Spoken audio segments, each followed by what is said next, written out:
My name is Drew Chapman. I serve as the senior pastor here. If you just came in or came in a little bit later, please take some time to fill out that Connect card and drop it in one of the brown drop boxes as you exit here this morning at each of the exits. And if you're visiting with us today, man, I'm really glad that you're here.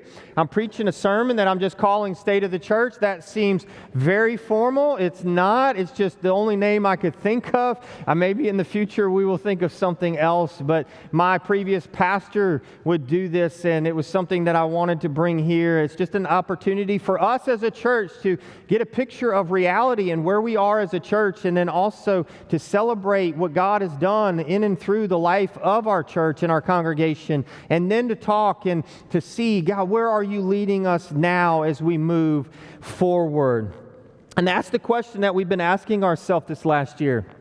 God, where are you leading us next? And so today, as we talk about State of the Church, it's really just a time to align our lives and our church with what God is already doing in our midst and what God is already doing among us. And it's to get and to take the courage and to have the faith to move forward and step forward together. And so whether this is your church home, maybe you've been here 60 years, or maybe this is your first time, today is a really good day for you to be together here at First Baptist. And so last fall, I began preaching a series on our mission of First Baptist. And mission answers the question, like, what are we doing? That's sort of the question that the mission answers. And so we said back in the fall that the mission of First Baptist Tuscaloosa is that we exist to glorify God and to make disciples by leading all generations to seek the good of my neighbor and all God has next. And we said in that leading meant going first and providing directions. That's what it looks like to lead.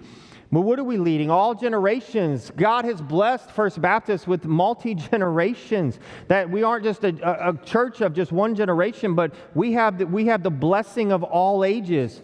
And not just multi-generational, but that we're cross-generational, that we're beginning to interact more and more and invest the generations across one generation to another, investing in each other. And we're to seek the good. This means to see the needs of the people around us. That's what it looks like to seek, but it also means to slow down long enough, to have compassion for the people around us, and not just to slow down, but it's to sacrifice on behalf of those people, to seek the good of who? My neighbor. And this is personal. We can't point to that and say, well, that's somebody else's neighbor. No, it's my neighbor. We all have those people in our lives that God has put in our path for us to show His compassion and His mercy, His love, and His kindness to. And neighbor has an asterisk by it on purpose, because we don't get to pick and choose who our neighbor is. We don't get to say that person or that person, not that person because of this, not that person because of this. Our neighbor is whoever God puts into our path that needs His love and His compassion and His kindness through His people. And Jesus said it's whoever proves to be a neighbor. And so we want to prove to be neighbors to those that God puts into our path. And all God has next, more than we could ask, think, or imagine, it's God's power working through His people for the good of those around us. And so we're leading all generations to seek the good of my neighbor and all God has next. And that's the mission. And I preached a 3-week series on it. You can go back and listen to that. But that answers the question, what are we doing? But now this morning, we're going to answer the question, God, where are you leading us? Because that's what vision does. Vision answers that question. And vision is not new to us. This was not something that last year we got together and created or invented. God is always leading His people. God is always on the move, and He's always working, and He's always leading His people. And we see this throughout history in the life of God's people, but we also see this in the Scripture. All right, in the best place, one of the best places, maybe not the best place, but a great place to see it is in Deuteronomy chapter 8. So if you would, you could go ahead and turn to Deuteronomy chapter 8, or you can just follow along on the screen. The scripture will be on the screen. Deuteronomy chapter 8 is right when God's people are in the wilderness, and they have been walking around in the wilderness for about 40 years now. Moses led them out of captivity. He led them out of slavery, and they've wandered around. They've learned dependence on God, and they've seen God work in their midst. And Moses is now giving them a pep talk. He's kind of giving them a little bit of some parting words, a farewell address. because they're right on the brink of the promised land, this land that God had promised to his people years before, that they were still waiting on. And Moses, he's talking to them, and he's going to paint a picture for them of this vision that they can expect, this vision that's ahead of them, that's really just over the river, just over the horizon. But before he gets there, in verse chapter 2 of Deuteronomy 8, Moses says this, "And you shall remember the whole way that the Lord your God has led you these 40 years in the wilderness." And then he goes on to remind them how God led them and what God was teaching them. Before Moses paints a picture, and before Moses ever says anything about their future or where they're going, Moses says, "Remember." And I think that's wise for us as well. Before we take another step forward, before we talk about future things or where God might be leading us, I think it's important for us to take this wisdom from Moses and say, hey, we need to remember all the ways that God has been faithful to us in the life of our church. You know, I told you I've been here 1 year now. So just about 1 year ago, I came in January, and so for 1 year, we have seen God work in the life of this church. Incredible ways. If you notice on the screen, these are just some pictures from some things that happened last year. It's just a snapshot. These are not all the things, but these are just some snapshots. We had some really great events that happened last year that we got to be a part of. We had Disciple Now and Vacation Bible School. We had Worship on the Plaza and Operation Christmas Child, Homeless Connect, International Thanksgiving, International Christmas. We had a lot happening in the life of our church, but more importantly than just those events, because events are great, they help connect people to the larger body, and we can move them along a discipleship and things like that. But more than that, the day-to-day ministry, the day-to-day working of the ministry throughout the life of this church, we saw some pretty great things last year in 2025. I just want you to listen to a little bit of this. Just last year, we averaged right at 800 people on Sunday mornings in our worship services. That includes the summer as well, right? And that's a big deal because in August, I preached a sermon called Remain, Return, or Risk, and I showed you the line graph over the last 10 years of the life of this church, how we have been declining.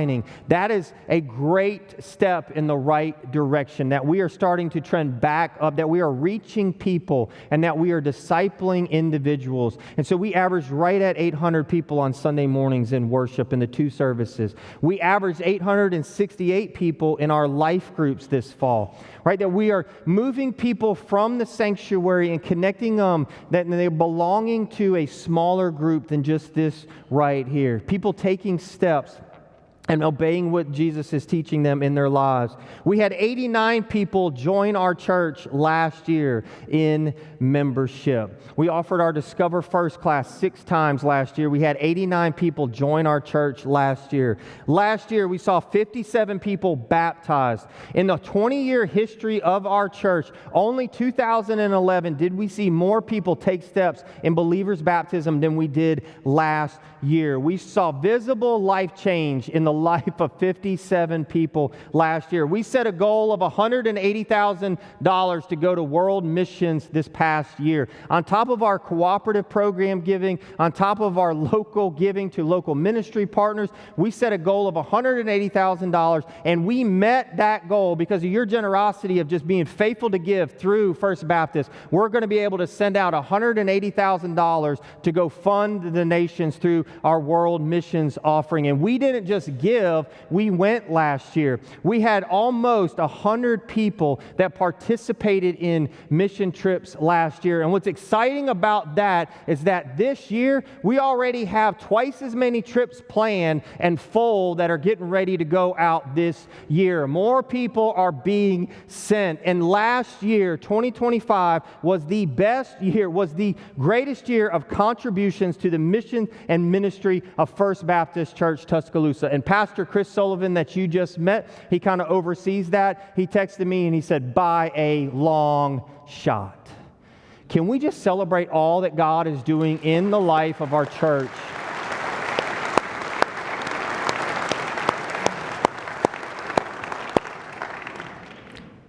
I share that to remember. Like that we don't just rush past, but that we remember, and it stirs within us gratitude for our God, and we thank Him for that. And this is why Moses is helping them remember. He's calling them to remember, because Moses knows that there's something about looking forward. That's where fear starts to come in. There's something about looking forward to the future where we're not so certain anymore, where we got more questions than answers. But when we look back to the past, we can see God's faithfulness, and we can grab onto some of those. There's some handles there that we can grab onto. And so when we remember, it builds our trust in our God. It builds our relationship with Him. We know that He is faithful. We look to our past, and then we trust His faithfulness in our future by remembering it in our past. And this is what Moses knows. He says, remember His faithfulness, remember His provision, remember all that God has taught you, because moving forward is going to take trust. Here's this thing that's just beyond the horizon, and it's going to take trust. But just know that God is faithful. And then Moses goes on to say in verse 7, he says, for the Lord your God is bringing you into a good land, a land of brooks of water, of fountains and springs flowing out in the valleys and hills, a land of wheat and barley, of vines and fig trees and pomegranates, a land of olive trees and honey, a land in which you will eat bread without scarcity, in which you will lack nothing, a land whose stones are iron, and out of whose hills you can dig copper, and you shall eat and be full, and you shall bless the Lord your God for the good land that He has brought you into. This is the vision that Moses gives to the people. This is vision language. He paints a picture for them, what is just beyond the horizon. He's saying this is what could be. This is where God is leading you. And I think from His words, it's important for us this morning. There's some truths that we can see in Moses' words, this vision language that he's using. There's some truths that we need to pay attention to here this morning. And so the first truth that we see is that vision starts with God. Moses is really clear. For the Lord your God is bringing you. This is important language that Moses is, and it's important for us. Israel is still in the wilderness. Moses is preaching to a people who they've experienced being rescued. They've experienced and learned how to depend on their God for daily bread, for daily provision and resources. But they're still in the waiting, and they're still waiting on God to give them the land that He promised to them so many years before that. And so the verb here is really important. Moses says, for the Lord your God is bringing you. Bringing is not past tense. This is vision language. It's active and intentional. God is going ahead of His people. The future of God's people and the vision that He's giving to them isn't so much dependent on their trust and their faithfulness to their God. It is based on God's faithfulness to lead His people. Vision has always been about God leading His people and His faithfulness, that we can trust Him to be faithful in it. Yes, it will take trust. And yes, they will have to follow Him. But more importantly, vision is dependent on God's faithfulness to lead His people. And as a church, we stand in a similar place and grateful for all that God has done. And I just mentioned a few of them last year, but church, we have a 200-year history as a local congregation of God's faithfulness in the life of this church and leading His people forward over 200 years. And right about just a year ago, Pastor Gil McKee, who faithfully pastored here for 25 years, he stood up here and he preached his last sermon. And during his sermon, he called me up and he handed this to me. It's like a runner's baton, and it's a relay race. It's what they use in running a relay race. And on it says, "Be faithful and diligent in your leg of the race." And I keep this in my office, and it is a great reminder. It keeps you humble, and it reminds you that there's those that have come before you, and there are those that will come after you. And that goes for me, and it goes for all leadership on the staff of this church, and anybody who's ever led here before, that there will be those that have come before us, and there will be those that come after us. And the same is true for all of us. It is the Lord our God who is bringing us. Even though we're called leadership, ultimately our God is the one leading this church. And it's a good for us to remember that. And we talked about that last year. And we kept that posture as we gathered together as a team, as we prayed together and dreamed together and debated and discussed and talked and plotted and planned and all those kinds of things. We remembered that Proverbs 16:9 reads this way: the heart of a man plans his way, but the Lord establishes his steps. And I think the older we get, we recognize that. We got plans and we got dreams and we got things we want to do, and we believing it's God's desire, but He directs our steps. Sometimes we get there differently than we thought we would. And that's what we kept in mind. So vision, we're reminded this morning that it starts with God. Next, we see that vision is a preferred future. Look, growing up, just be honest, did you like picture books? Like when your teacher assigned a book to read, did you want some pictures in it? Like I do. I wanted pictures. If you gave me just a bunch of text, it was hard. I needed something I could grab onto. I needed something to fill up that page without just text. But more than that, I'm visual. I needed a picture. I needed something that I could see. And the same is true in this, that God does not just say, trust me.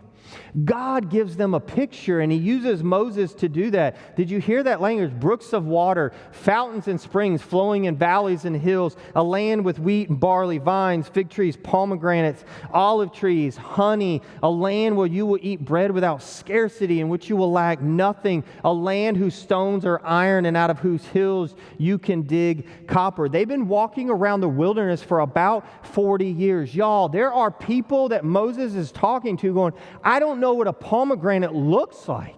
I don't know what a pomegranate tastes like. I've heard about these things, but I've never seen one. And so Moses is painting a picture of what this preferred future could be. He is painting a picture of what is just over the horizon for them. He's not giving them a plan, or He's not giving them exactly how it's going to happen. He's just saying, just trust that this is over that horizon. There's a great quote that I love. It says, if it's on the screen, if you want to build a ship, don't drum up people to collect wood, and don't assign them tasks and wood, but rather teach them to long for the endless immensity of the sea. This is what God is doing in this moment through Moses. God is stirring and shaping their imagination so that they would walk forward in courage and resist fear. Moses isn't telling the people how to build a ship. He's not giving them a how-to. In this moment, Moses is teaching them to long for the sea, because that's what vision does. The journey starts to feel long, and it's the vision that fuels that faith when the journey begins to feel long. God doesn't tell them every little thing that's going to happen. He just says, look, just trust me. This is over that horizon if you would just trust me. I can't tell you everything that's going to happen and how you're going to get there. I can't tell you each and everything. And that's true of us this morning. This is not about every little thing we're going to do in the next 4 years to try to achieve and reach this vision that God has given to us. That's not what this morning is about. This morning is not about tasks, and it's not about plans. This morning is about pomegranates and olive trees. This morning is about flowing rivers. This morning is about longing for the sea. Vision is a preferred future. And third, we see that vision requires faithfulness. See, the promised land, I don't know if you thought this growing up or not. Sometimes I thought the promised land was the finish line. Man, if we could just get to the promised land, that's what we need. We've been wandering for 40 years, and if you grow up in church, I don't know, they're just wandering around, and there's this idea that maybe the promised land is like the goal. It's the destination. But the promised land was not the finish line. And it's surely not a reward for the people's faithfulness. God does it anyway, based on how they respond. The promised land is not about a reward for their endurance, and it's not a finish line. The promised land represented a place where God's people would begin to flourish spiritually and live out their calling and to multiply their impact. We see all throughout Scripture that God's heart in blessing people, and blessing His people is so that His people can go and bless others. And as a church, we've been richly blessed for more than 200 years. God has been faithful to this congregation. But in Jesus' words in Luke 12:48, to whom much is given, much is required.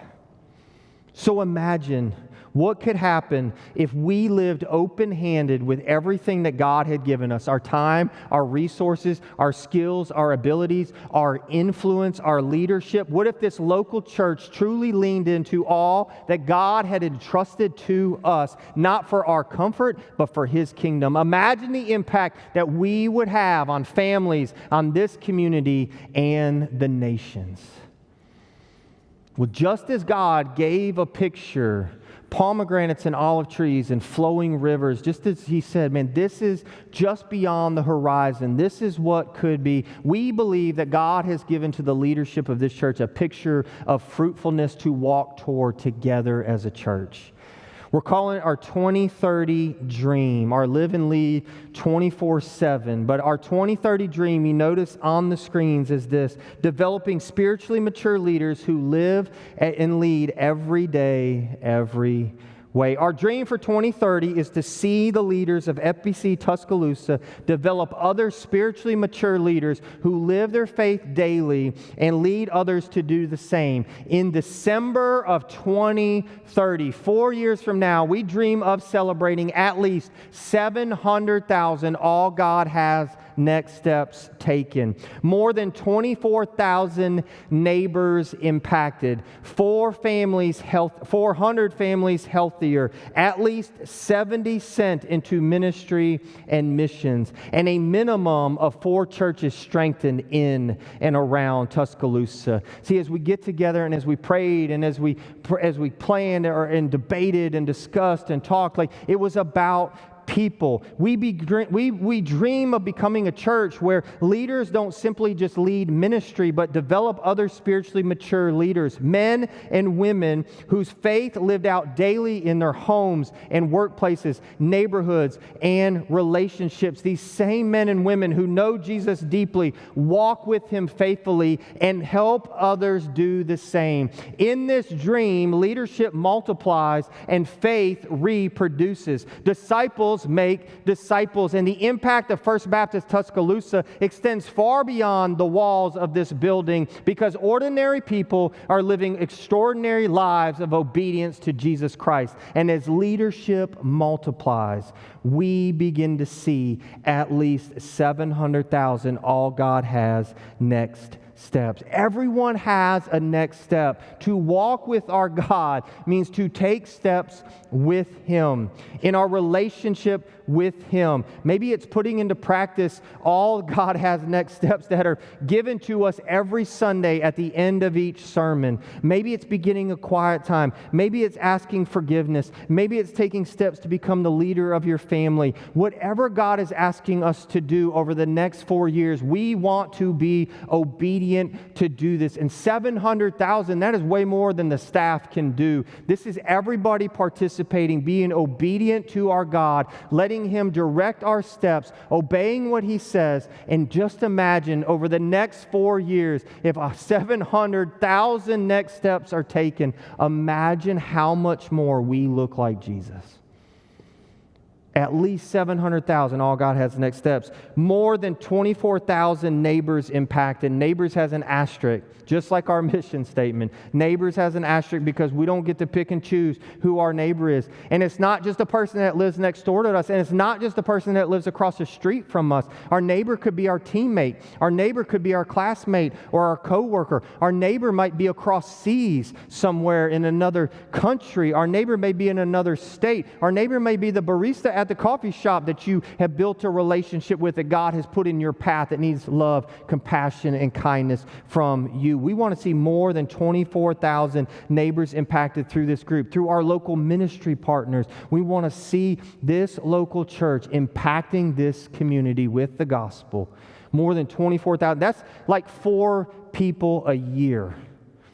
if this church got serious about impacting those people in our lives with the gospel, using our influence to lead them to Christ, or just to serve them however God's asking, that's like 4 people a year. 400 families healthier. When families are healthy, the church and the culture thrive.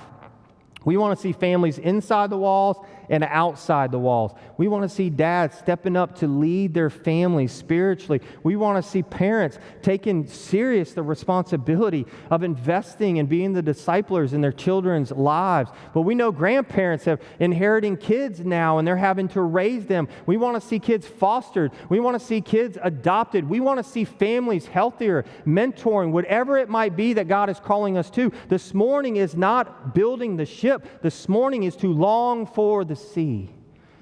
400 healthier families, 70 sent into ministry and missions. This is pretty aspirational. But we know that we serve and we're located next to one of the largest universities in the country. But God's not just calling the next generation into full-time ministry. There are those that God is moving and stirring in, that He is calling into ministry. And we believe that the local church needs to be more involved in identifying, equipping, and sending called men and women into full-time ministry. And so over the next 4 years, we want to see at least 70 people sent into full-time ministry or missions. And then at a minimum of 4 churches strengthened in and around Tuscaloosa. God's mission is carried out through the local church. And we need all local churches in this community to reach this community with the gospel. And we want to be part of strengthening other local churches. And we don't know how God's going to ask us to do that. We just want to be available with the resources we have or the leadership we have. Whatever it is that He asks of us, we want to make sure that we're helping other local churches be strong and be effective in this community with the gospel.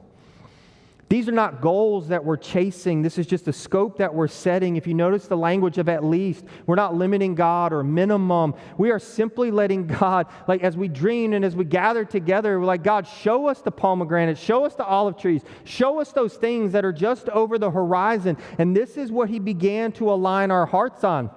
But now we got to embrace the journey. Now we got to start to align and evaluate all we're doing in light of where God is leading us. And so last year, the mission answers the question, what are we doing? The vision answers the question, God, where are you leading us? Next week, I will begin a 4-week series on the strategy, and is how are we going to do it? But I want you to see one more thing in the Scriptures, the last truth that we can learn about vision. Vision leads to worship and obedience. Moses says, you shall bless the Lord your God. When he does this, in all that he's done, you remember him and you bless him. Like it leads to worship and obedience. The passage does not end with strategy. The passage doesn't end with them moving or anything. It ends with worship and obedience. And that matters because God's greatest desire was never for them to reach the land. It was that they would remain faithful even when they got there. The same response in the wilderness is the same response in the land. In lack, you worship and obey. In abundance, you worship and obey. In waiting, you worship and obey. In arrival, we worship and we obey. In everything that we do, we are called to glorify God. So Deuteronomy chapter 8 is not a ready, set, go kind of passage. And now let's go and let's charge the gates of hell. It's more like a remember, a trust, and a prepare kind of passage. See, we're remembering the Lord our God. We're trusting the one who's going to bring us forward, and we're beginning to prepare our hearts for where we believe that He is leading us. And so before we take one more step in that direction, before we run out of here and start to head in that direction, I want us to pray. I want us to pray together as a church. This week, our staff, your staff, is desiring that we walk through a week of prayer and fasting together as a church family. See, because fasting is our way of saying, God, we want you more than comfort. I've heard fasting described this way. It's praying with your whole body. Right? And so we want to fast together as a church. We also want to pray together because praying says, God, we trust you more than our own wisdom. And prayer and fasting, it's all about aligning our hearts as a local church with God's direction in our lives. And our college pastor, Nathan Verghese, has put together a really great prayer and fasting guide that we will begin tomorrow. It's designed to help us slow down, to listen, and to seek the Lord together as a church family. And so some of you got this digitally this week through the email, but there are printed copies. And so I want to ask you to take one of these as we dismiss here this morning. I want you to take this and do it as an individual, do it together with your family, do it together with your life group, do it together with your roommates or something like whatever. Just do it together with somebody, or if you can't, do it individually, but please participate. But a little word of caution, if you have health reasons or medical reasons why you can't fast, please don't fast from food. But I would say find something else that you could fast from, something else that you depend on, coffee or something like that. Now y'all are awake. Now y'all are, what? No, I don't depend on coffee. I'm not addicted. And so maybe it's coffee or something like that. Is there something that you could fast from and use that time that you would normally do, whatever. Maybe it's scrolling on social media or something like that. Use that time to hunger for the things of God. Use that time to pray. And throughout this booklet, you're going to see prayer guide scriptures that you can read and meditate on, and then there's a prayer guide in each section, and then each section also has all God has next steps. There's like challenges for us to do as we read through that, and that is the all God has next step for us this week. Is that this week I will participate in the week of prayer and fasting, either individually with my life group or with my family or somebody else, that this is the all God has next step. Is that we would begin, because it's going to take courage, it's going to take faith, it's going to take unity as we move forward together. Again, this morning is not a how-to. This morning is not a plan, 1, 2, 3. This morning is simply, God, we see it over the horizon. 700,000, all God has next steps. More than 24,000 neighbors, 400 healthier families, 70 sent into ministry and missions, at least 4 churches in and around Tuscaloosa strengthened. We see it, God. We don't know how we're going to get there yet, but we see it, God. And so this morning is about aligning our hearts with that direction. Well, thank you for joining us today. My name is Drew Chapman. I'm the senior pastor here at First Baptist. And look, we would love the privilege and the honor to get to pray for you. And so you can email us any prayer request at prayer@fbctuscaloosa.org.